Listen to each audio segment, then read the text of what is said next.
Bonjour, je m'appelle Nawal Sassi, je suis étudiante à la maîtrise en droit des technologies de l'information et je suis récipiendaire de la bourse d'excellence de la chaire L.R. Wilson cette année. Je remercie beaucoup la chaire d'encourager la recherche universitaire et je remercie également mon directeur Vincent Gautret pour son support et pour son accompagnement. Mon mémoire porte sur le système bancaire ouvert ou en anglais Open Banking. Il analyse ce que ce modèle révèle de notre manière contemporaine de concevoir d'une part le contrôle des données bancaires et d'autre part la répartition de la responsabilité dans un environnement numérique de plus en plus interconnecté. Pour comprendre l'émergence du système bancaire ouvert, il faut revenir sur une pratique longtemps utilisée pour accéder aux données bancaires. Le screen scraping, ou en français, grattage d'écran. Concrètement, dans un modèle de screen scraping, le consommateur fournit ses identifiants bancaires à une application tierce. Une fois la connexion établie, le service se connecte au compte bancaire à la place de l'utilisateur et extrait automatiquement les données affichées à l'écran à l'aide de scripts. Ces données sont ensuite copiées, stockées et analysées pour offrir des services financiers. Vous avez peut-être déjà eu recours à de tels services, par exemple des applications de gestion budgétaire, d'agrégation de comptes ou de suivi des dépenses qui ne sont pas affiliées à votre banque. Sur le plan technique, cette méthode est efficace. Toutefois, d'un point de vue de protection des renseignements personnels et de sécurité, cette pratique soulève plusieurs problèmes. Le premier problème tient au partage des identifiants. En les confiant à des tiers, les consommateurs perdent tout contrôle sur l'accès à leur compte, ce qui augmente considérablement les risques de fraude et d'usurpation d'identité.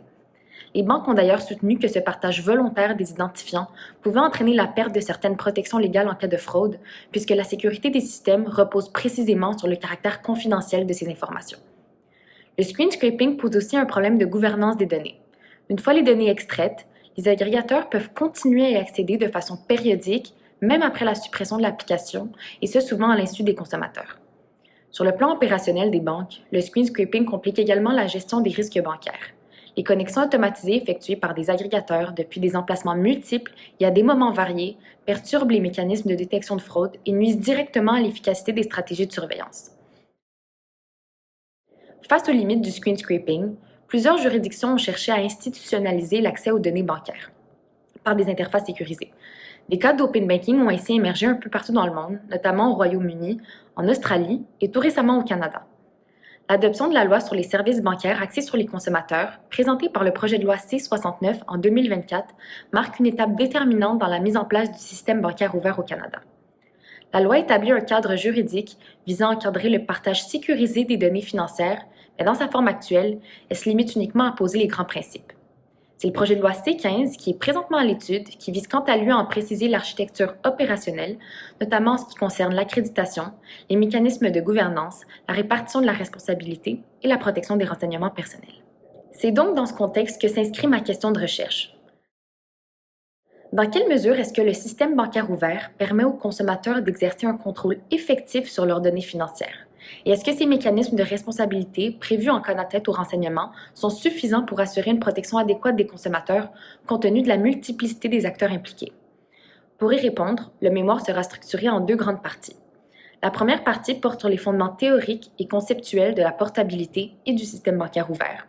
Donc ce sera une première partie centrée sur l'individu et sur les droits qui lui sont accordés. Et la seconde partie examinera les mécanismes de responsabilité et de gouvernance tels qu'ils émergent dans le cadre canadien. Donc une seconde partie davantage axée sur les acteurs impliqués dans le système bancaire ouvert. Dans une première partie, je commence par replacer le système bancaire ouvert dans son contexte conceptuel. Il s'inscrit d'abord dans une logique plus large de portabilité des données. Cette logique de portabilité est souvent présentée comme un outil d'autonomisation.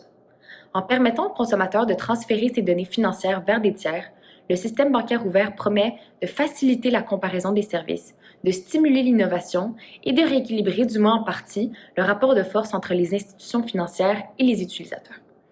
Au cœur de cette promesse se trouve l'idée de contrôle. Les consommateurs seront en mesure de contrôler quand ces données seront partagées, avec qui et pour combien de temps, notamment par l'exercice de son consentement. La portabilité devient alors le prolongement technique et juridique de cette conception du contrôle informationnel.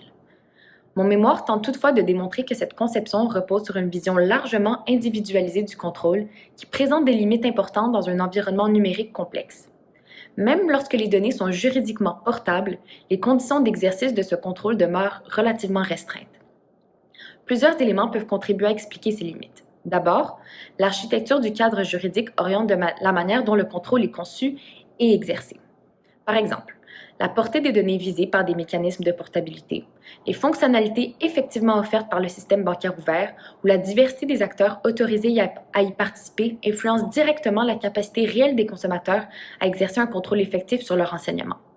Par exemple, lorsque la loi exclut les données dérivées, qui sont des données qui ont été enrichies grâce à un traitement ou une analyse, mais le consommateur ne se retrouve qu'avec des données brutes qui ont une plus faible valeur économique et décisionnelle que des données dérivées.